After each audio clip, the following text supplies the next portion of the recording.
Welcome back to the C&B Sports Show. I'm your host, Braylon Brakefield. With me, as always, my good friend Cole. Cole, what's going on? Man, it's been a while, but it's good to be back. Back in the studio. I don't remember if I did the last one in the studio or not. I don't think I did. I think you did one from home. Yeah. Either way, good to be back in the booth, chatting it up with my boy. And man, we got a lot to go over. Yeah, we've missed a good bit. We'll start it with the somber, sad news. The passing of Mike Leach this morning was pretty unexpected. You know, if you weren't watching the news past 2 days, he had a heart attack on Sunday. Kind of couldn't come back from that, so they ended up announcing it this morning. He had passed. If you don't know much about Mike Leach as a person, he's one of the most genuine, entertaining coaches that there were. Mm-hmm. He didn't really buy into the whole political button-up thing that most coaches went to. He more so just sold himself and just who he was and just kept it straightforward. And he was always real, just like goofy and just funny. He was actually a lawyer, never played college football. He went to college to be a lawyer. The highest football he ever played was 2A high school football. As a coach, he was different. He was kind of the first guy that adapted the air raid offense. The first guy I can remember. Like, you think about his heyday coaching was like 2007, 2010 in that area when he had got Texas A&M pretty high ranked. But you think about those times, like the teams that were dominating were basically running the ball. Like that was Mark Ingram and all them, those Alabama teams that they never, like you had Julio Jones and even Alabama wasn't spreading it out trying to pass it to him. The only team doing it was Mike Leach. Yep. It was like that one-back system was dominating the time. His first head coaching job was at Texas Tech in 2000. His time in Texas Tech, he coached guys like Michael Crabtree, Danny Amendola, Wes Welker, Graham Harrell, Cliff Kingsbury. In 2008, they were ranked number 2 in the country at one point, where he had Graham Harrell having a Heisman-like season, 5,111 yards, 45 tutties, 9 picks. Went to Washington State in 2012, coached there for 8 years. They reached number 7 and number 8 in AP poll in back-to-back seasons. He coached Gardner Minshew. There's a famous clip of after, I think it was the bowl game or something, a big win. Yep. Minshew comes up. Minshew has the big mustache. He puts the fake mustache on Leach's, and Leach just left it there, just rocked it for his on-the-field interview. A lot of people, I've heard Gardner Minshew talk about this. A lot of people don't know that he had actually quit football.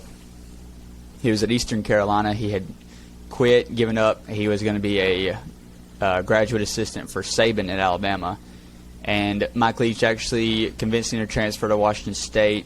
Minshew went from, I'm done with football, this isn't for me, to completing 70% of his passes, 4,779 yards, 38 tutties, 9 picks.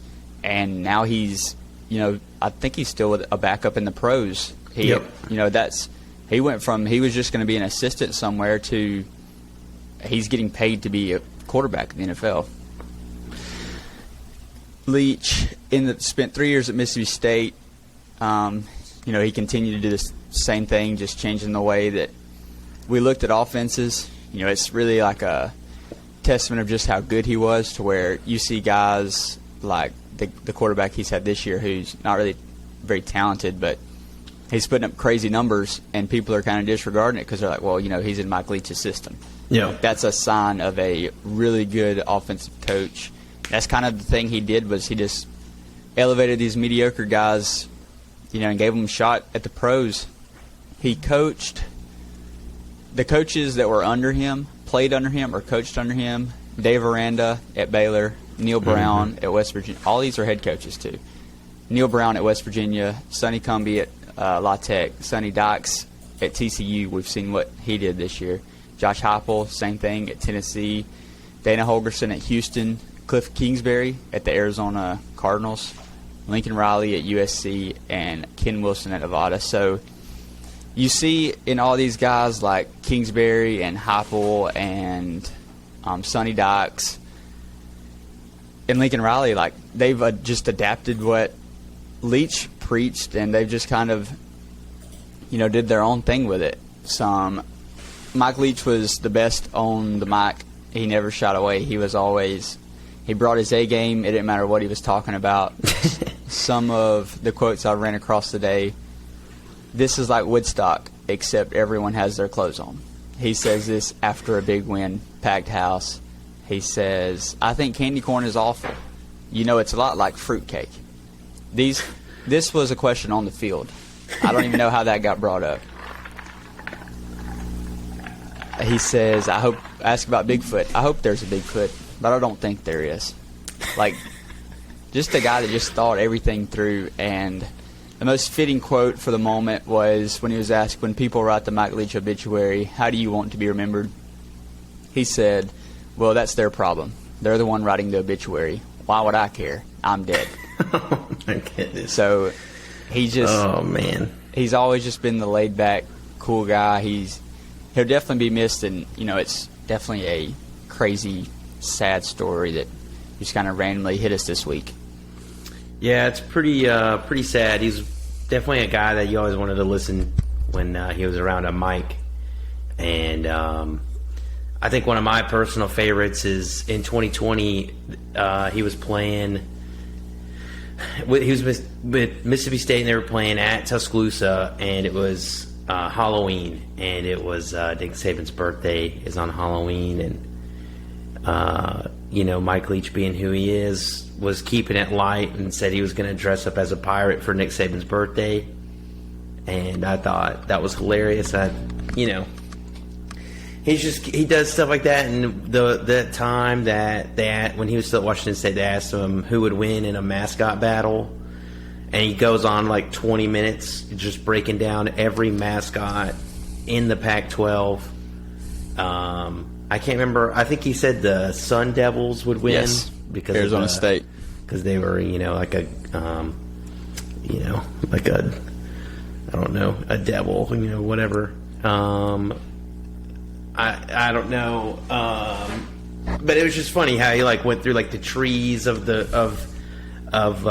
Stanford and the dogs, like a husky and stuff like that. It's just so funny. Yeah, he broke it down. He took the question very seriously and broke it down point by point who he thought would win. Almost like it's something that kept him up at night. Yeah, on what a mascot would win. He's just an all around legend. I don't know, man. He'll definitely be missed. That's for sure. He was the first guy I remember ever bringing up a college football playoff. Really? Mm-hmm. That makes sense. He was pushing for it hard. He's like high school football, they have a playoff. FCS has a playoff. The NFL has a playoff. The only one that don't is college football. That's a good point. He's a very logical thinker, too, so, makes sense. The pirate thing, if you've ever seen pictures of his office, it's covered in pirates stuff, and then there's a huge mural picture of a man in whitey tighties laid on a couch, and it has Mike Leach's face photoshopped on it. And this thing is as big as the biggest couch in his office, so it takes up majority of the wall. I think that's that picture of George Costanza in his underwear. Yes, and he's got Mike Leach's face on it. It's so funny, dude. But this episode, now we got the sad part out of the way. Let's have some fun with this. It's our college football awards episode. We took a week, just kind of let our brains go, think about these, try to put out the best episode we could for this. But since it's been so long, we did miss some things. Aaron Judge signs 9-year deal. What's his face tweets Arson Judge signs with the Giants, and within 12 hours the Yankees have signed him. Just another whiff. Completely debunked it. It's just, if it don't come for Jeff Passons, don't read it when it comes to baseball. Facts. Don't trust it. The playoff Final Four, I was dead right. I was 100% right. Couldn't have been any more right. I mean, I feel like, not to take anything away from it, I felt like it was a pretty much a layup as far as guessing who was going to be in it. I think Alabama fans have the right to, get up there and get on their platforms and use their voices. Does that change anything? Obviously not. But I don't like the slander that Nick Saban got for going on Fox. Not even ESPN. He goes on Fox. Like, nobody watches Fox. To state his case on why he thinks Alabama should do it, and what's his name for Ohio State goes on College Game Day and states his case. So it's like, what are we talking about here? Just attack the GOAT for no reason. I don't know any kind of coach who wouldn't have his team's back. I feel like if you don't go on TV, it's almost like whatever. Alabama don't deserve it. That's end of discussion. Would I have liked to him sneak in and the committee mess up? Yeah, that would have been awesome. I would have loved it. But whatever, it's fine. I don't have a problem with it. You have to win big games to be in the big playoff. Like, you know what I mean? Like, that's just how it is. It's how it always will be. So it is what it is. That's my only thing. Since I've had like a week and a half to decompress, it's fine. It's all good. It'll be a good playoff. I think Ole Miss. I think Ohio State and Georgia might be a decent matchup if Ohio State shows up with their big boy britches on, and they listen to the clippings and everybody calls them soft for a month. Who knows what will happen? They might punch Georgia in the face, and you never know. But I don't know. I think Georgia's probably talent wise better, more tougher, but you don't have to be the best in the country. You just have to be the best in the stadium. So you never know. Yeah. Well, my problem with the Final Four is I stuck my neck out there. I've been saying it for weeks. Alabama wasn't going to get in, even when they were ranked like 5 or 6, or they were ranked 6th. And then even before, you've got a list of everything that has to happen, and then Alabama could get in. And I was one of the few that just kept saying TCU is still, even if they lose, as long as they don't just get demolished, they're still going to get in. They're not going to move anywhere. Yeah, we talked about that like right before the game on the pod. Saying that they were still in. Like, it shouldn't be that way. Yeah, and probably stay at number 3. And if USC goes out, then that's Ohio State might slide in there. But the problem with it is, since I did stick my neck out there, if Alabama would have got in, I was leaving it up for me to get pooped on, because I went so long saying it, to where if Alabama got in, like, I should have been roasted, because I would have been just completely wrong. I don't know. I probably wouldn't have roasted you. Because I would have known we got away with it. You know what I mean? Like, any real logical thinker would have been like, all of the Alabama fans would have been sitting there like, yeah, we just robbed them blind. That actually worked. And everybody's points that they made on Twitter was valid. Like, Alabama didn't have any big wins. We beat Texas at Texas earlier in the year. We beat Ole Miss, and then they continued to stink.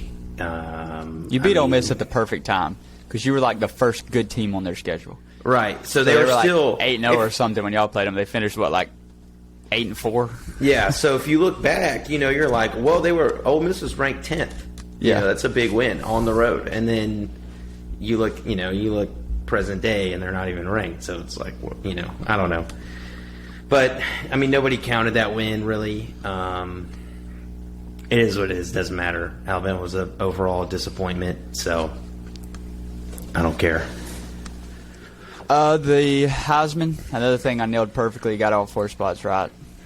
Caleb Williams was obviously the pick. A lot of people were trying to make a case for Max Duggan, I guess, because they probably only watched the conference championship games where Max Duggan put the team on his back. Caleb Williams was playing hurt, and it's a season-long award.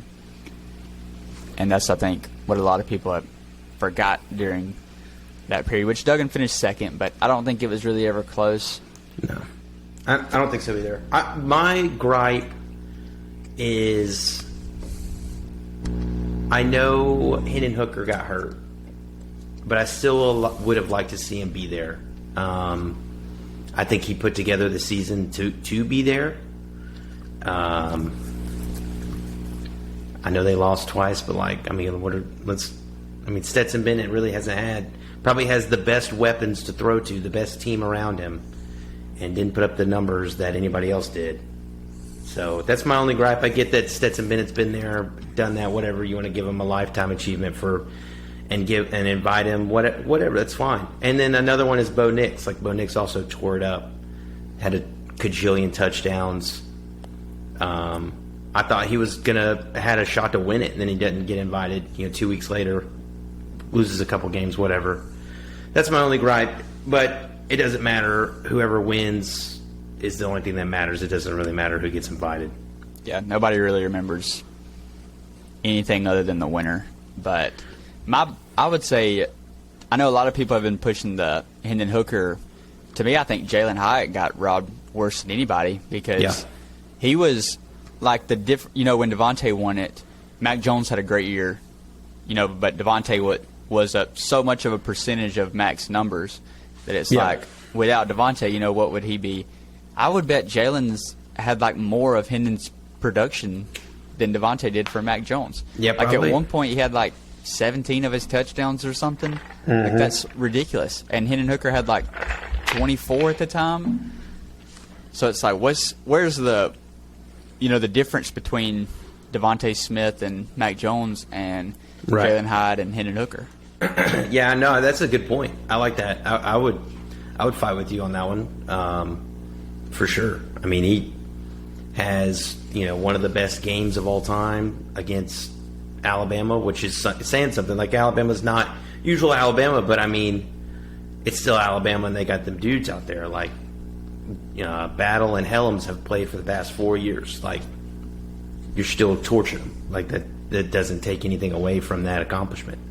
As far as defense goes, since we're talking about Alabama, this would have been, we talked about it before the year about Will Anderson, like with it being the 20-year anniversary of Charles Woodson winning. It would have been a perfect write-up, for Will Anderson to go off and win it, and there wouldn't have been a better year for it because everybody, I mean, even Caleb Williams, he had a great year, but if Will Anderson has a dominant year and has, however many like sacks he had last year and all that, all those dominating stats he had last year, he probably wins this year.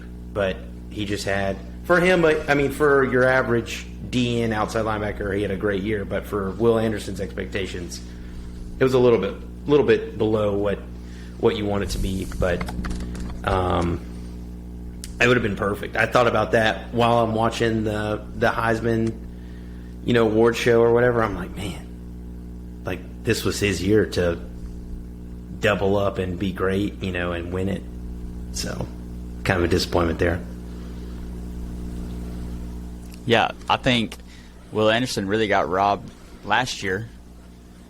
And because to me, I think he was better than Bryce last year. Like, he was the best player in the country last year. Yeah. And, where Bryce had a couple games where, like Auburn, it took Bryce until the last drive of the game to do anything. Well, Will Anderson didn't have any off games. Like, he was there day in, day out. You were worried about him. And this year, he won Defensive Player of the Year. I think that was a lot to do with his name going into it. He was probably the favorite. And then it's just one of those awards where, okay, you give him Defensive Player of the Year. Nobody's going to argue it. He's probably going to be the first defensive player taken. If you break it down, like, he led the SEC in sacks, I think, and like with 10, and like 5.5 of them came against the 3 worst teams on his schedule. So it's like, you had 2.5 sacks against, I think it was Vandy, and then he had 1 or 2 against Auburn, and then 1 or 2 against UL Monroe. And he had 1 turnover forced all year, and that was against UL Monroe, which was a pick 6. And so to me, it's like, I guess I just expected more. Yeah. So it kind of feels like a letdown. It's still a great year. Like you said, anybody else would feel great about that year, like 10 sacks. But I just feel like it was his to lose, and he did just enough to win it. Yeah. Yeah, for sure.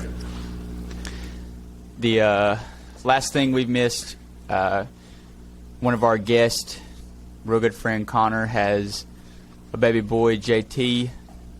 So congrats to him and Shelby on that. And congrats, bro.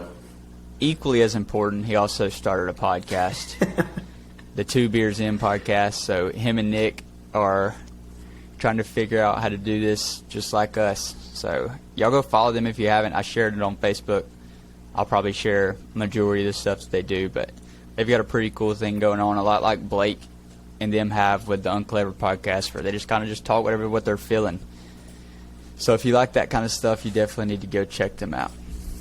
And now, time for the awards. We'll start with Game of the Year. So what was your Game of the Year, Cole? So this one hurts me, but it's, sometimes you have to take the Bama glasses off.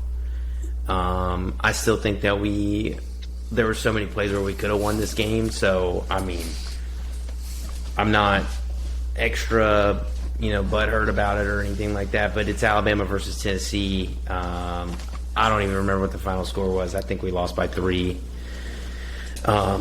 So I guess it was 53-49 or 52-49, something like that. Yes. Bunch of lead changes. The ball was flying across the field. It's everything you wanted in a game. Game-winning field goal. It's everything you want. It's everything you want in a football game. It just didn't go our way. It was the first time Tennessee's beat Alabama in like 15 years. So, it was due, I guess. So, yeah, but it was everything you wanted in a football game. If you're just a sports fan, you're a fan of competition. It's some of the best athletes on the field doing what they do, and I think that it was the game that showcased it the most. Yeah, it really looked like Bryce Young versus Hendon Hooker and Jalen Hyatt in just, whoever gets the ball last is probably going to win. Yeah. Alabama misses a late field goal and leaves like 30 seconds on the clock. Hendon Hooker drives down the field. They kick a field goal to win. And at the time, I think everyone kind of thought like that was 2 of the 3 best teams in the country. Yeah. Like outside of Georgia, I think a lot of people thought that was 2 and 3. And at that time, you were probably right. But my Game of the Year, best game I've seen in a long time. North Carolina 63 at App State 61. 21-7. App State's got the lead in the second quarter. UNC scores on 6 possessions unanswered, 4 touchdowns, 2 field goals to make it 41-21 to start the fourth. And then there were 62 points scored in the fourth quarter alone. Yeah, 40 Bananas. points by App State. Doesn't it even was make sense. The most insane game I've ever seen. 3 touchdowns in the final 31 seconds. Like, App State scored, North Carolina scored, App State scored, all within 31 seconds left being in the game. Game ends on a missed 2-point conversion by App State with 9 seconds left. So UNC wins 63-61. But I didn't know how that game was going to end. Yeah, that one was a great one. That one was earlier in the year, or first game of the year, I think. Or I think it was the second. Yeah, it was week 1 or week 2. I think it was week 2 because the East Carolina NC State one was week 1, I think. Or week 0, maybe. Or yeah, something like that. I don't know. Bunch of Saturdays, but anyway, either way, I remember because I didn't watch that game, but I remember looking at the score. I watched the first half or something like that, and I looked at the score when it was over in this box score, and there was 60 points scored in the second or in the fourth quarter. I was like, dude, how's that work? How's that even possible? It was like 9 touchdowns. Where's the defense at? Did they get suspended, while they were switching sides on the field from the third quarter to the fourth quarter? We just throwing routes on air? Like, what's going on? That's the legendary Gene Chizik's defense. I don't know, man. It's just so funny that he is the D coordinator there. And, they had North Carolina ended up having a decent year. They were kind of up and down, but, giving up however many points to App State. I don't know. 40 in the fourth. We have 40. Like, that's bad. Oh, 6 my touchdowns gosh. in the fourth quarter alone, I think is what it was. We'll move to story of the year. So for my story of the year, I had, I'll probably get a lot of hate because I didn't know who this guy was until the Pac-12 or whatever, Big 12 championship. But I don't really pay that much attention to TCU, so I'm not going to blame myself. I'm not kicking myself over it. But Max Duggan is my story of the year. He started since he was a freshman in 2019.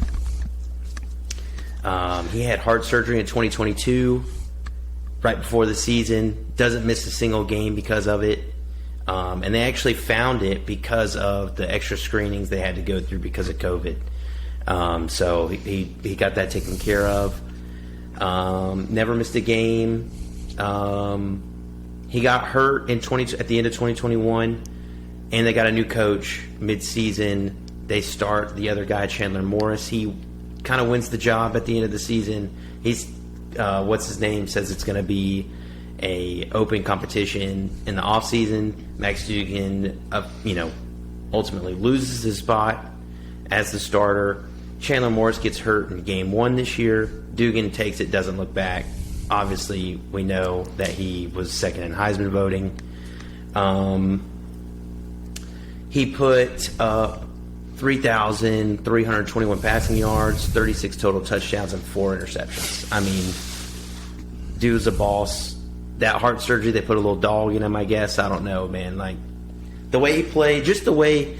I mean, I'm not gonna lie. I maybe watched TCU just like in a glimpse, like sitting at B-dubs. You know what I mean? Like, I wasn't paying much attention to him. But the way he played in the Pac-12 or the Big 12 championship game won me over. I mean, dude put the team in his backpack and said, "Let's ride," and ultimately lost. But I mean, it wasn't because of him. That's for sure. Yeah. I mean, I completely agree. He kind of just came out of nowhere, and he was, even within the last couple of weeks, he was like 40-1 to win the Heisman, like before the conference championship game, and he's finished second. And, just kind of won everybody's hearts there at the end of the conference championship game. You can literally tell he played with everything he had to end the season. My story of the year is going to be Tennessee. I think for over half the season, they were the story of the season. Like, they beat Alabama, like you said, first time in, 15 years. Mm-hmm. They're on top of the world, and then they just get destroyed by Georgia. But just Tennessee just felt relevant again this year. And you can see their fans are loud and proud, and it's good when they're good because it's just another team that, has a hardcore, diehard fan base. And you just heard so much of them this year. I feel like majority of the season was, we were talking about Hendon Hooker and Josh Heupel and how good he is and all of them. So I feel like they kind of took the country by storm this year. Yeah, for sure. I knew they were legit when Josh Heupel was on the Jim Rome show. You got anybody's on the Jim Rome show, and he was on there. So he talked about, how Jim Rome kind of was talking about how they flipped the program around so quickly and all this stuff. And I mean, it was cool kind of how he talked about it. He was kind of just straight up like, yeah, man, I'll be honest with you, I think we're way ahead of schedule. Like, it was a surprise to everybody that how good they were going to be. But he was like, he said, I knew when we got here, we had the right dudes in place to make it work, quickly. So, I mean, if you got the right dudes in there from day one, I mean, the sky's the limit. And if people buy in, you get a good transfer. Now they have one of the best quarterback, recruiting, prospects. Yeah, there we go. Quarterback prospects in-house. Like, he's ready to play in the bowl game. So somehow, if there's some loophole in the rules, he can play in the bowl game. I don't know if he will. He will dress out, though. I can't even remember his name. He's got some crazy name. But Nico Lamalekum. Yeah. He's dressing out for the bowl game? Yeah, because of an NIL deal and some kind of early enrollment thing, he is allowed. He could play. I don't think he will, but he can dress out for the bowl game. That would be wild. And it wouldn't like use up his eligibility for a year or nothing. Like it would count as next year or something. I don't really know the logistics of it. I'm not a mathematician on that kind of stuff, but yeah, no. They're back. I think they're back here for a little bit, especially with Heupel. Seems like an innovator kind of guy offensively. I don't think so. I think this was the year for Tennessee. I think Heupel's a little overrated. I think he had a experienced defense. He brings in a good, smart quarterback, and that's pretty tough to recreate. The Lamaliki or whatever, he seems pretty legit, though. So if he pans out, yeah, then I don't know. I think it kind of rides with him. But I don't. Yeah, I think they're at least competitive in the East now. I think if Georgia slips up and they're there to take it, at least for a couple years. Yeah, I think they're better in better hands than they were with Pruitt, but I still don't know just how great Heupel is. Speaking of coaches, our next award, Coach of the Year, mine is plain and simple. It's Kirby Smart. I don't know why we do these weird things with Coach of the Year awards and we don't give it to just the best coach in football. Like, we try to make this award where, it's like who did the most with less, which is a unique way to look at it. But at the end of the day, Kirby Smart is he's who recruited these guys. I'm not going to punish him for being a great recruiter on top of being a great coach. If you listen to his pregame speech before the SEC championship game, it'll make you ready to run through a brick wall, regardless of who you root for. And anytime a guy, a coach just dominates, pretty much every game, like Tennessee, like we said, they were at the height of their powers, the best they've been since the year after Peyton Manning. They squashed them. They could have beat them by 50 if they wanted to. Yeah, if the rain didn't come, they really would have. Yeah, they were going to run it up. And I think he's about to win his second national title in a row, going 2 years, losing one game. That's extremely impressive. That's extremely tough to do. So mine's going to Kirby Smart. Yeah, I'm gonna go with you there, Kirby Smart. And I don't know if I should hate him or love him because, he really is like, when we talk about like the Bama factor, like that's what he's instilling in Georgia, and like that, we did our work Monday, Tuesday, Wednesday, Thursday. Like it's second nature to us on Saturday. That's what Alabama has been. That's always how I've thought about, going about what I do, like especially athletically. Like I always wanted to practice and prepare really hard. So when I get to game day, like I don't even have to think. I just go and, be myself. I don't have to think about anything. That's always how I've been. So like when I hear him say that, I'm like, dude, that's sick. But then again, it's also Georgia, and I hate Georgia. So it's like I don't know what to do. It's like I got this conflict in myself. And like watching the SEC championship game and getting ready for everything and watching all the championship games, I'm like, dude, my first thought was I just want Georgia to beat everybody. Alabama's not going to get in. I just want Georgia to beat everybody. Then I see Stetson Bennett play, and I just want to punch somebody. Like, I just want to punch the closest male next to me. Like, I want to go find somebody on the sidewalk and just say, that's for Stetson Bennett. Like, just lay there. And, like, that's what I can't stand him. So when he gets gone, maybe I can love Kirby Smart again for a little bit or something. I don't know. Who knows? But Kirby Smart's the best coach in the country right now. Yeah. Speaking of Stetson Bennett, our next award is for the Player of the Year. Who is yours? So mine goes to, he might not statistically have the best year, okay? When you're looking at statistics of people who received the football, he didn't have the best year. But who was the best player in the country? To me, it's Brock Bowers. There's nobody that's better at what they do than Brock Bowers. He's the best blocker I've seen since Gronkowski, and he's the best pass catcher at 6'7" since I've seen since Gronkowski. And he's probably faster than Gronkowski, lighter. He's probably not going to get hurt as much. And like he's just a different dude. He's a different breed. The fact that they gave the second team All-American to him is embarrassing, and they made him split it with Darnell Washington is even more embarrassing. Darnell Washington doesn't even deserve to be in the same locker room as Brock Bowers. I said that, okay? I don't care what I mean, they don't even use Brock Bowers. They don't even use him. Georgia does not even use him. He had 56 catches, 882 yards, 13 touchdowns. He didn't even have 1,000 yards, and he's the best player in the country. Like, what are we doing here, Stetson Bennett? How about you get him the ball? 800's a lot for a tight end, though. Like, I think if a wide receiver has 1,000 yards, I think that's a really good year. But he doesn't even line up as a tight end most of the time. He does probably 40% of the time. But, like, he doesn't even have to. He could line up out wide and just beat your best guy. And Darnell Washington is a freak of nature, too. That was disrespectful. I understand Brock Bowers is the best player in the country, but Darnell Washington is a freak of nature. Darnell Washington He's just got stud. cut from high school basketball, and that's the only reason he plays football. Okay, I don't want any more discussion about this. He's 6'7", okay? Like, I mean, yeah, he's going to be good. He jumped over a 6-foot defensive back. He's not Brock leaped Bowers. He's not Brock Bowers. They'll both be studs in the NFL. Oh, for sure.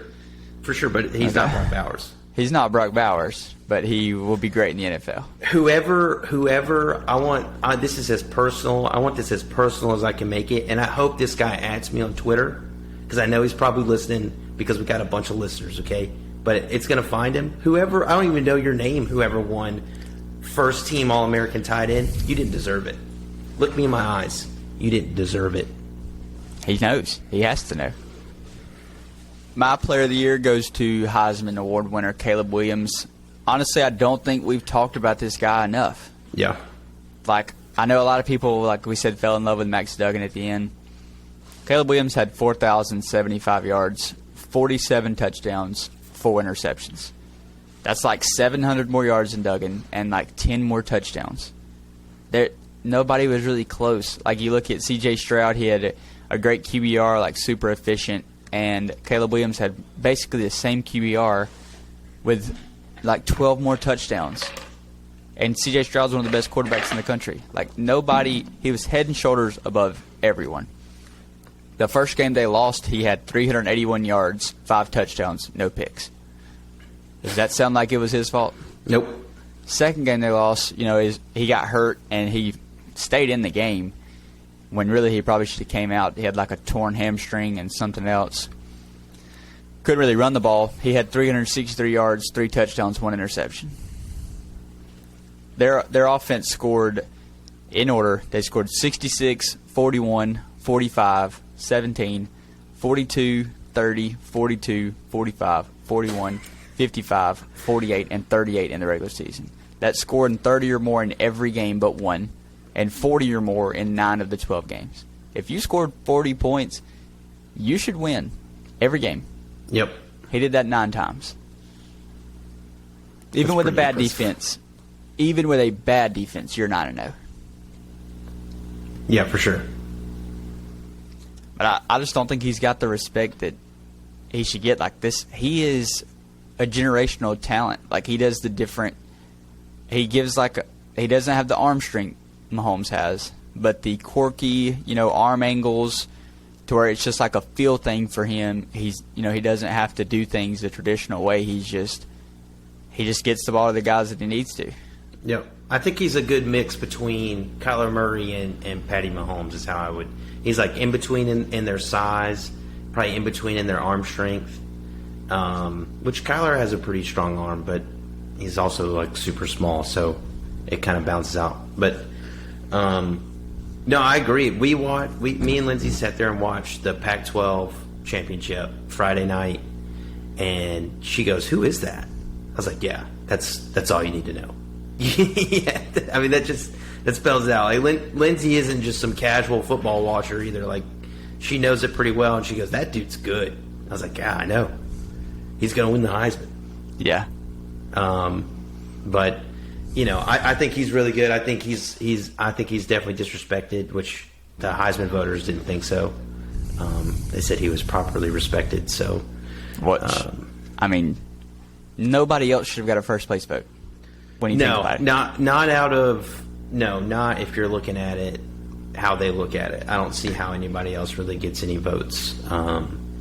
I think there is one other guy that should have maybe got some votes that didn't probably get any votes, just because he has very close stats to our guy Caleb Williams. But we can talk about that here in a minute. So we will go to our next award, a simple standard award with a CMB twist. It is the Bailey Zapp Most Underrated Player of the Year, and I'll start first this time. Mine is Dwayne McBride, running back from UAB, a guy you've probably never heard of unless you keep up with UAB football. He led college football this year in rushing with 1,713 yards. That's averaging 7.4 yards a carry. That's pretty good. Hey, yeah, that's pretty good. He ran for 120 yards or more in every game but one, which was when they lost to LSU. So, they were probably I didn't watch the game, but they were probably passing, I would assume. LSU probably got on him quick. He had 223 yards against Georgia Southern, 200 at Western Kentucky, and 272 at La Tech on 16 carries. That's 17 yards a carry. Again, the last game of the season. 272 yards in somebody else's house. That's pretty impressive. What do you think that guy eats for breakfast? Like a bowl of rocks? Yeah. Nails and hot sauce, probably. Just a bunch of dog food. Feed him the rock. It's insane. Oh my goodness, that's ridiculous. Averaging 7 yards a carry the entire game. 7.5 yards a carry is stupid. Like, hey guys, this isn't North Dakota Region 6, 5A football. Like, this is Conference USA. Like, there's NFL players in this league. He's one of them. This ain't no scrub league. No. That is crazy. That is crazy. So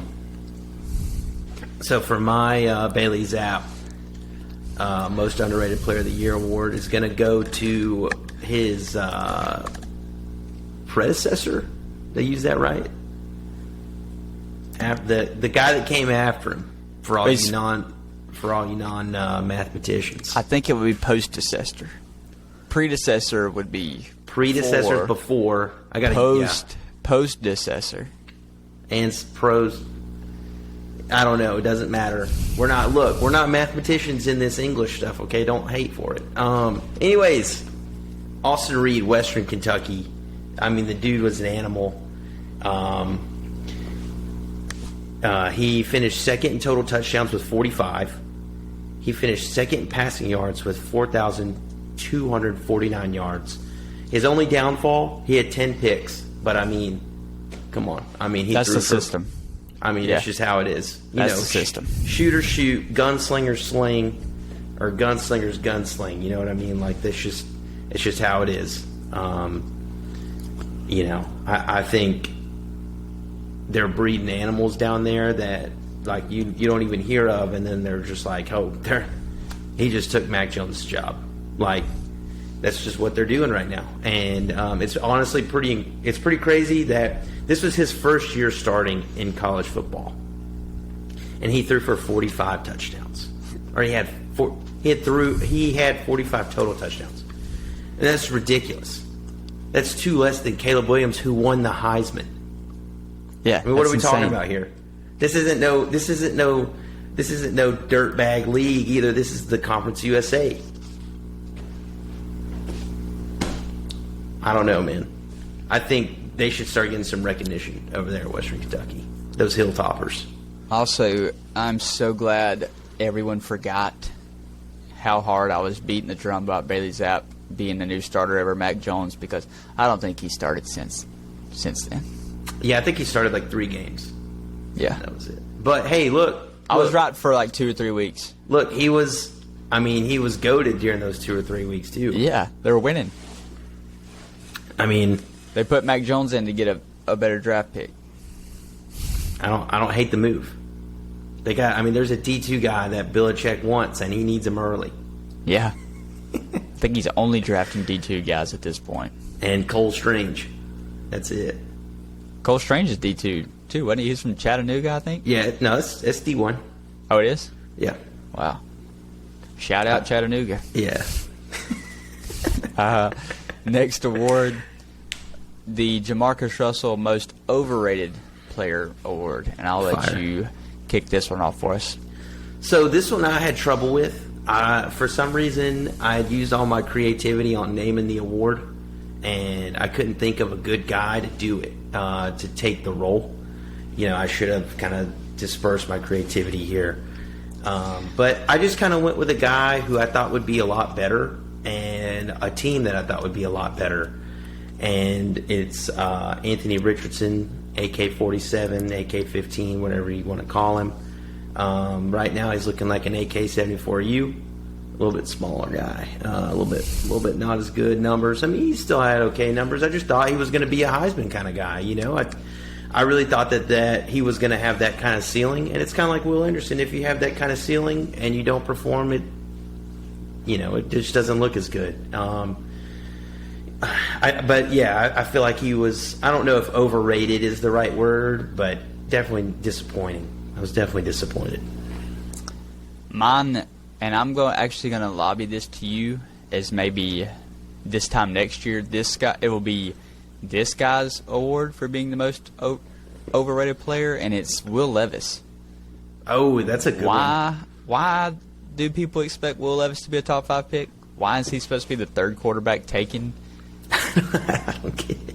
He led the SEC in one category in all the years he started, and it was interceptions. What are we talking about here? But Because Braylon, haven't you seen him throw a football with no pads on? It's Right. incredible. 7-on-7, he's unbelievable. Well, guess what? You don't get to throw with no defense in the NFL. If they You did, have to wear he would be pads and a first jersey. pick. Have to. There are other guys trying to keep your guy from catching it. Yep. Him just running a fly route or a post right over the middle and you're just hitting him right on the money. That does not impress me.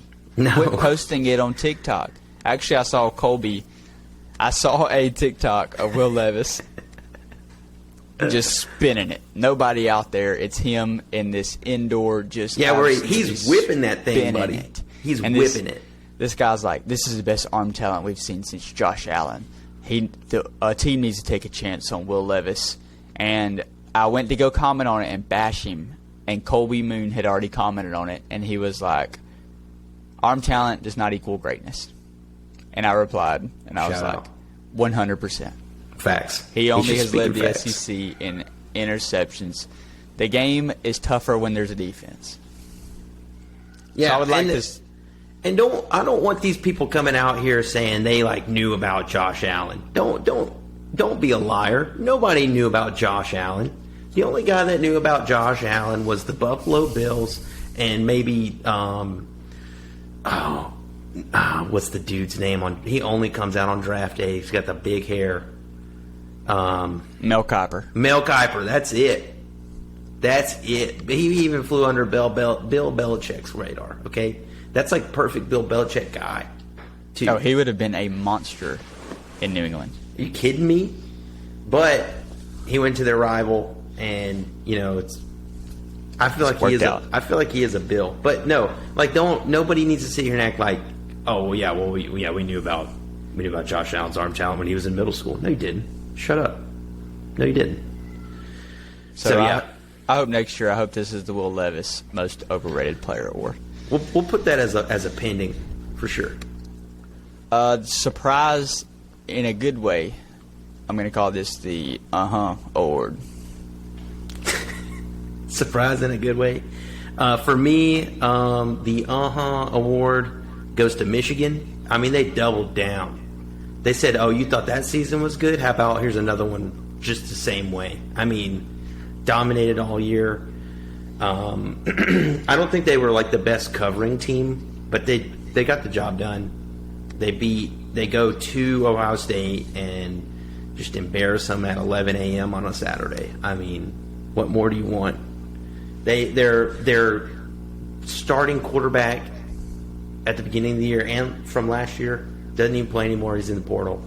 Starting running back gets hurt. They just got another dude. I mean, what more do you want? I mean, that's the biggest surprise. I never would have thought they would have doubled down. Yeah, he's built that team from the inside out, instead of, going the USC route where he has the skill guys, but he don't have that core base, he built it from the inside out. He focused on his O-line, his defensive line, and he just said, if I can master this, everything else will fall into place regardless of who I've got in quarterback or wide receiver or running back. And so actually I missaid this. This was the award. Surprise in a good way. Mm-hmm. Not to be confused with the award, which was surprise in a bad way. Gotcha. So mine will be TCU. Sonny Dykes' first year there, and they're in the college football playoff. We've already talked about them a good bit. Max Duggan, stud. So we will move on to surprise in a bad way, which is the award. Mine was Texas A&M. I feel like this one's pretty easy. They have all this NIL money getting thrown around, the number one recruiting class for like the first time ever, and I think they had a top 5 the year before that, and they don't even have a good quarterback. I would say their best guy transferred in, and he's really not even all that great. I think he's fine. I think Max Johnson's fine, but like Haynes King throws like a 12-year-old. I mean, he has to be the guy that the grown-up, or he's the guy from the Cam Newton commercial where he's like, I'm just loosening my arm. He's that guy. That's how I imagine. That's who Haynes King is. Like, he throws like a baby. I mean, I don't know, man. I think they're terrible. I think Texas A&M is terrible, and they don't even have good dudes like in the wings. Like, everybody's transferring out. Yeah, they lead right now in transfers, I'm pretty sure. That was also mine was Texas A&M, so I'm not even going to talk about it. I'm going to tell you a funny thing I saw on TikTok. This guy is watching the NFL like it's a series on Netflix, and he keeps posting these TikToks. So he just posted a TikTok of Cam Newton, and he said, Season 50, Episode 12. This Cam Newton guy's pretty good. And it just shows Cam Newton doing the hit the folks and dabbing in the end zone. And I see him every other day. It pops up, and it just makes me laugh every time. Now we'll get into some personal awards. Do you want to start with the bad one or the good one? Let's start with the bad one, and then we'll go to the good one. Okay, so our own personal worst preseason take. Mine was, this guy's already been mentioned, a.k.a. 15, Anthony Richardson for Heisman. I couldn't have been more wrong. He looked the part. He had glimpses last year. I thought he could put it together, and he didn't. And for some reason, he's going to the NFL.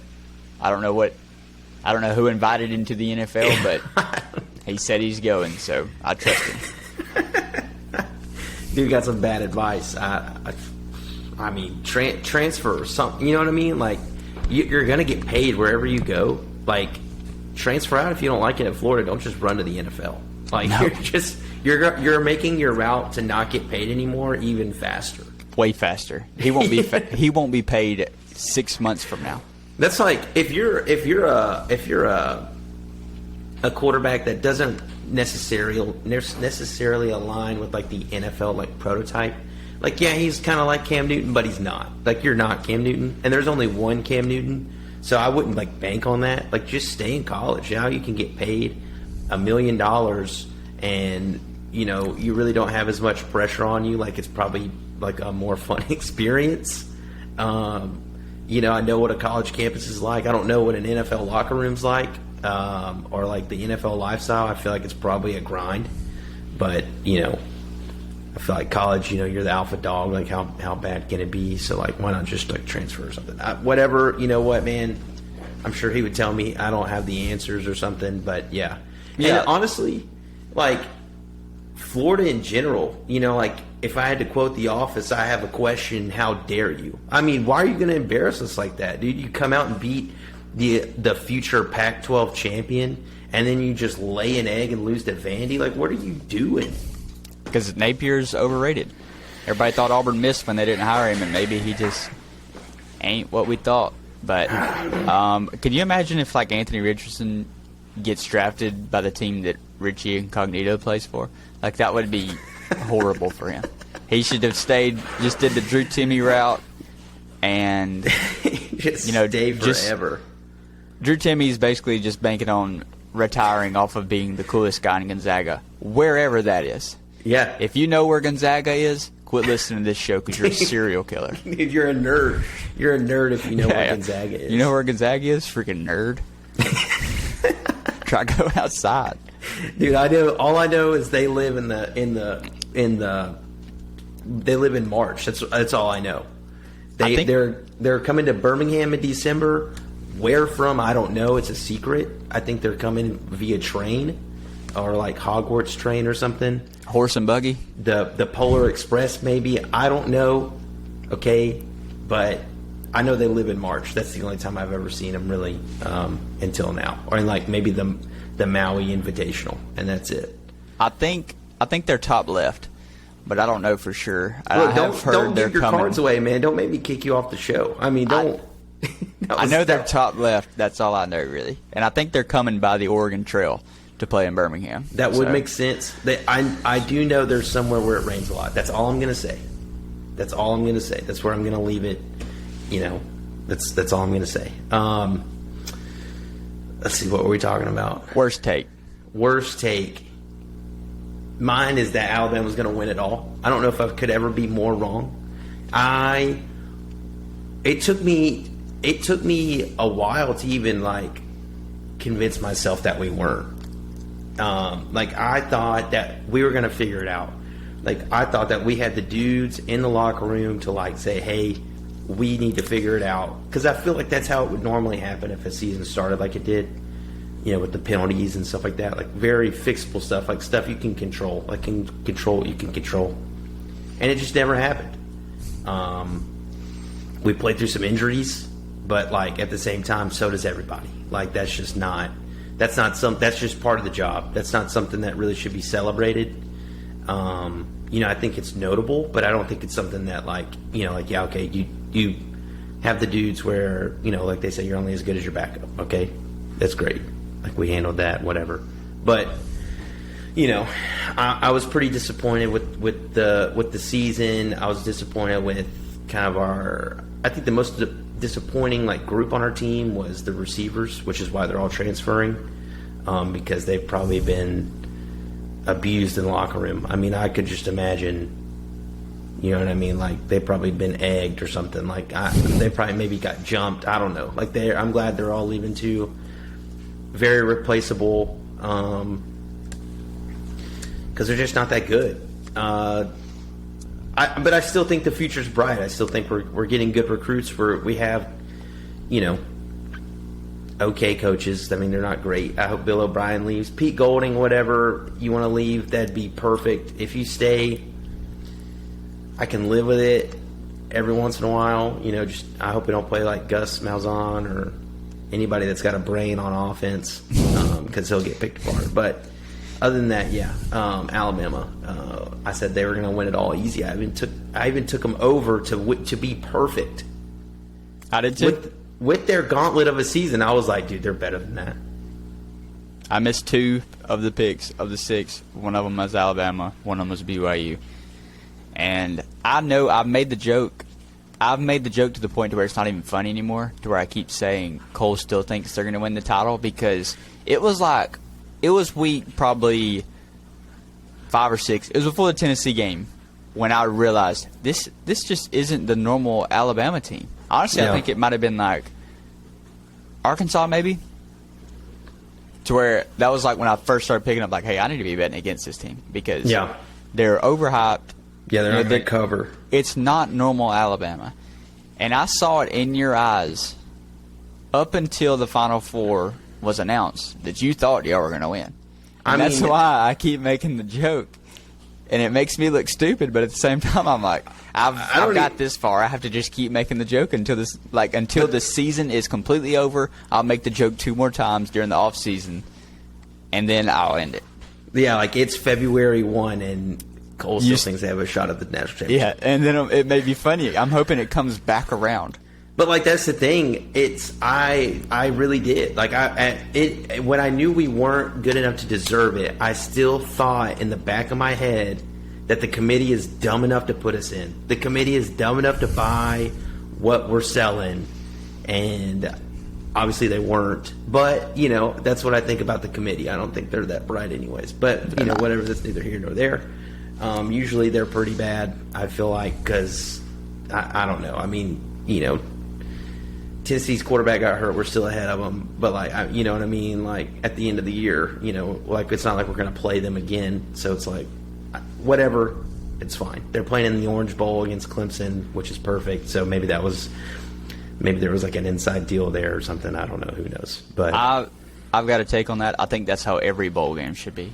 I think there should be an orange bowl. I think there should be a blue bowl. I think there should be a red bowl, a purple bowl, and it should be the best team. I don't care what your record is. The best team of that color plays, and just let chaos figure it out. I want to see who the best purple team is in the country, the best orange team in the country. Yeah, I think we should do the same thing, but like for mascots as well. We had like for a tiger bowl. That would be sick. Bulldog bowls, any kind of dog breed, I guess. Any kind of cougars or cats, maybe like a cat's bowl, and then but like tigers are separate. You know what I mean? Because there's so many tigers. I think that there should be a Death Valley Bowl. I feel like that should be just a regular season game. Why not? They should do it. Make it like a home and home every year in season. Like first week you're at LSU, second week you're at Clemson. I like that. Back to back. I like that. Let's establish dominance. I like that.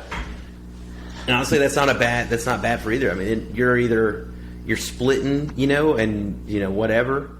Then it's like, hey, we're both Death Valley. Yeah, we're both good. Or you have the chance, to dethrone them. Yeah, to dethrone. You're the king of the castle. You got a chair, and you're a king of the castle. But some other bowl games I feel like would be good is okay, so now it doesn't matter now. I just want to go on this tangent for just 1 second because I've been thinking about it a lot. Why have we never done when it was just nothing but bowls? Why was it never 3v4, 5v6, 7v8? Why are we doing all these tie-ins and money? Yeah, because we have all these bids tied in money-wise. Why is Oregon State? I think it's Oregon State's playing Florida. Or no? Yeah, and Oregon State is one of the better Pac-12 teams playing the worst bowl eligible SEC team. I feel like that happens so much, and I'm SEC biased. I don't care. I don't care about my SEC bias, but I feel like SEC always gets bad matchups. The fourth ranked SEC team is playing the team that won the Big 12 championship. Huh? Your number one team, according to your championship, is playing the fourth best team from the SEC, and they're still favorites. I mean, what are we talking about? What are we doing here? Give me number 4 versus number 4. By the way, if you're interested in gambling on any of these bowl games, Oregon State minus whatever against Florida. Florida don't have a quarterback. AK-15's going to the pros. Their second-string quarterback got arrested for child pornography. Their third-string quarterback is in the transfer portal. They're going to have a walk-on playing quarterback and probably 25 guys dressed out. And you know what this means to Oregon State? Everything. It means the Orange Bowl. Everything. The Orange Secondary Bowl. It's the hey, let's make a Beaver Dam Bowl. We're going to stop these gators from getting in our river kind of bowl. You know what I mean? Yeah. It's straight like that to them. It's on site, buddy. Your best preseason take, mine, we've already talked about him a little bit. Brock Bowers would be a 99 in NCAA 2023. Facts. Best player in the country. I mean, he's just unbelievable. Yeah, I mean, the dude is different, literally.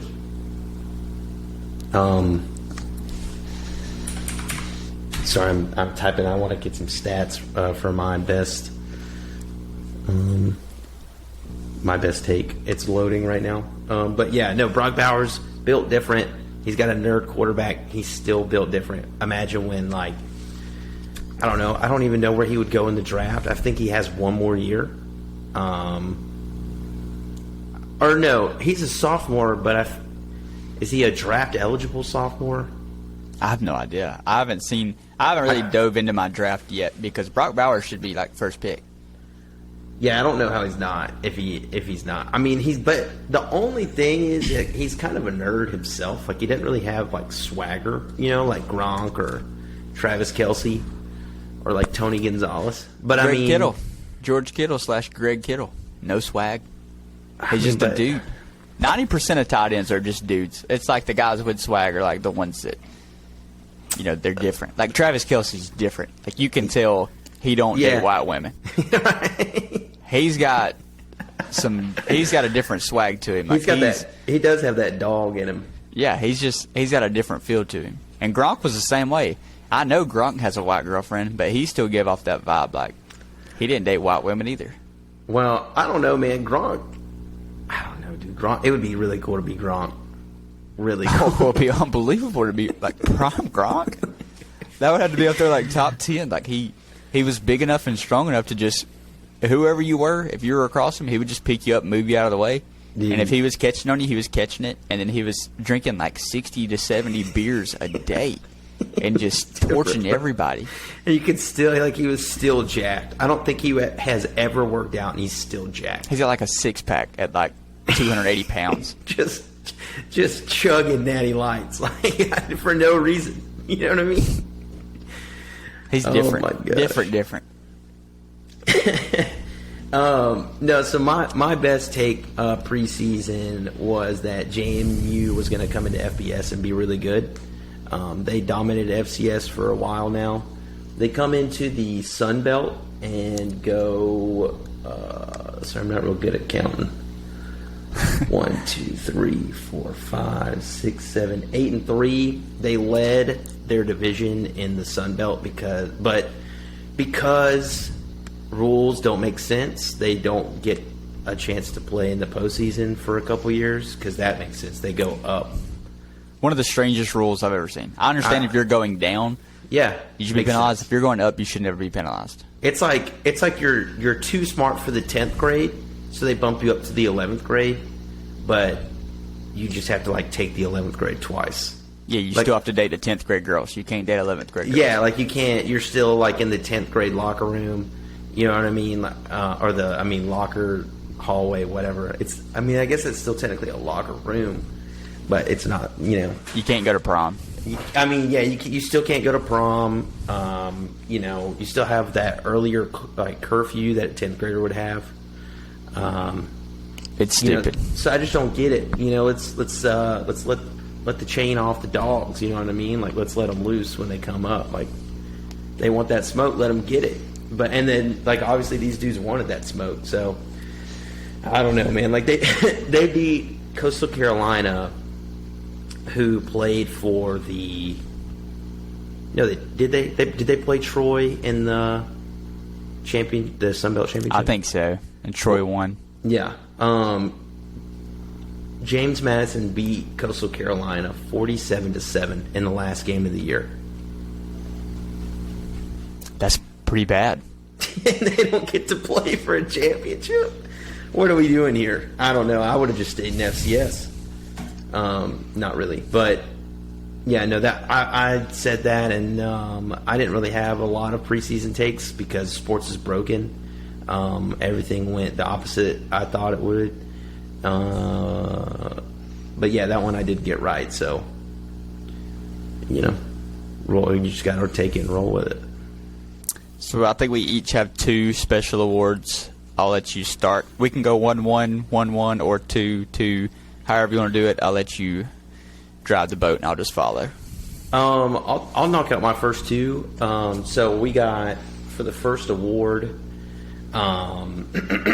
the walking or working award. It goes to the player with the most passing yards per attempt, and that is Hendon Hooker with the walking or working award at 9.5 yards per attempt. That's per attempt, not per catch. That's per pass attempt. That's impressive. That includes incompletions. Yeah. That includes that. That's a 0 for the people at home. Yeah, I don't know And how he had I don't know how 9.5. many people know how averages work, but when you throw a 0 into an average, it's never good.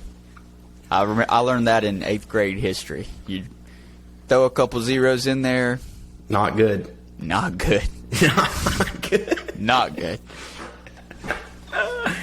Yes, that was the walking or working award goes to Hendon Hooker. The next one is the I can't find my bifocals award. It goes to the player with the most interceptions on the year. And, don't hate me for this pronunciation. I'm not a mathematician.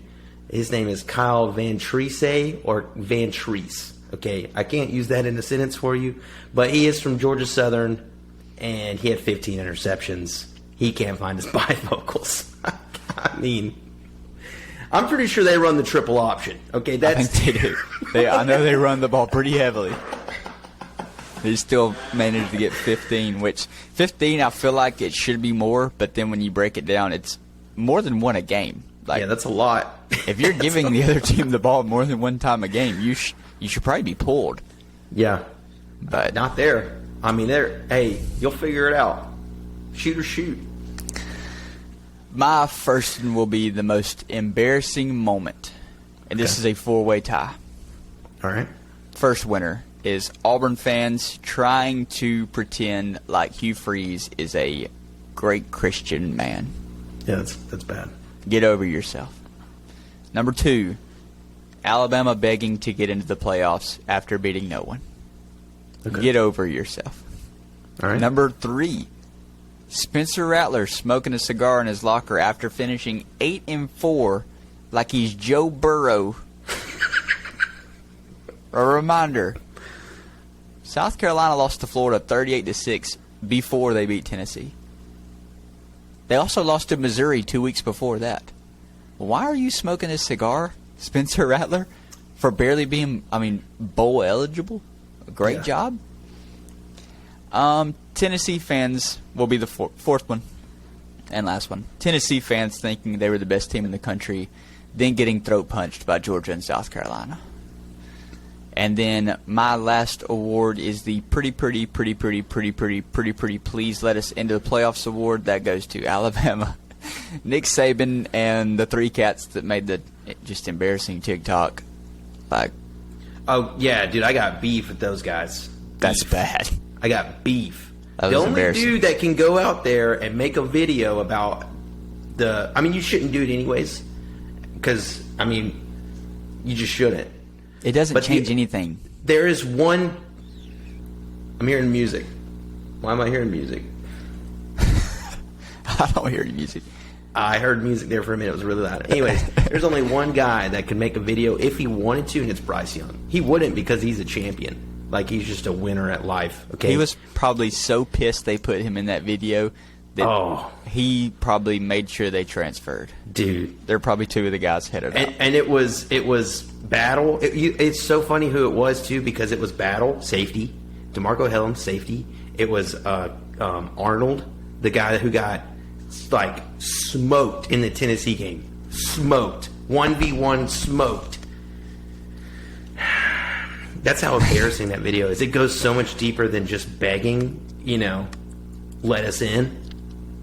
It was the dudes who cost us the season. Like, it was the dudes. It wasn't Bryce Young. It wasn't the O-line. It wasn't Pete Golding, the Brodinator. It was the dudes that literally got scorched, that kept us from getting in, that were begging to be in there. Yeah, that does deserve an award. That does deserve an award. I'll take that. Thank you. Just awful. That is, we're running a little long, so we'll wrap this up real quick. Sorry. We're good. I think everyone would, if you're listening to this, you should expect this to be a long episode with, our award show, first annual award show. I think it came out great. We'll work on some of these names, and that's all I got. Yeah. Love you guys.